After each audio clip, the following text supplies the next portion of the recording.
Guys ఈ రోజైతే నేను గండసం వచ్చాను. ఏం తీసుకొనకొచ్చానంటే, మా ఇంటికి ఒరిస్సా తీసుకొనెళ్ళడానికని చెప్పేసి కొన్ని ఐటెమ్స్ తీసుకొనకొచ్చాను. "ఏంటి మౌనిక మొన్నేమో పార్లర్‌కి కావాల్సినవన్నీ మేకప్ కిట్స్ తీసుకున్నావు. ఇప్పుడు మళ్ళీ ఏం తీసుకుంటున్నావు? మళ్ళీ షాపింగ్ పెడుతున్నావు" అంటే, "అలా ఏం లేదు. మాకు ఒరిస్సా కటక్‌లో అంటే పికిల్స్ అంత ఏం బాగోవు. ఉంటాయి గానీ అంత పర్ఫెక్ట్‌గా అయితే చేయరు. ఇవన్నీ మా ఇంటి కోసం అని చెప్పేసి తీసుకున్నాను. ఇక్కడ ఏంటి గోరింటాకు అనుకుంటున్నారా? అంత సీన్ లేదు. ఈ పచ్చళ్ళన్నీ తీసుకున్నాక కొన్ని ఆఫర్స్ అయితే ఇచ్చారు.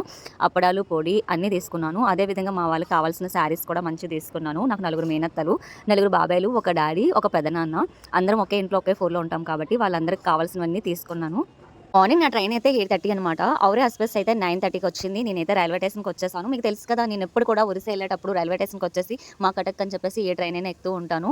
చూసారు కదా! ట్రైన్‌లో అయితే చాలా రద్దీగా ఉంది. ఈళ్ళు చూడండి గ్యాప్ లేదసల. నాకు ఈసారి అయితే జర్నీ చాలా చిరాకుగా అనిపించింది.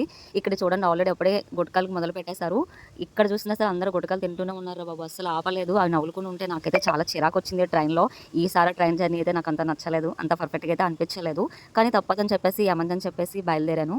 "ఏంటి మౌనిక ఇంత జర్నీ చేస్తున్నావు? ఇంత లగేజ్ ఎవరు క్యారీ చేశారనా?" అంత సీన్ అయితే లేదు. మా బాబాయ్ అయితే నన్ను పికప్ చేసుకోవడానికి రైల్వే స్టేషన్‌కొచ్చారు. ఇప్పుడైతే మేము ఇంటికెళ్ళిపోతున్నాము. ఎళ్ళగానే మా నాయనమ్మ అయితే వడియాలైతే మొదలుపెట్టేసింది. ఇంకా మా ఇంటి వీడియోస్ ఇంకా చాలా చేస్తాను. ఫాలో అవ్వండి.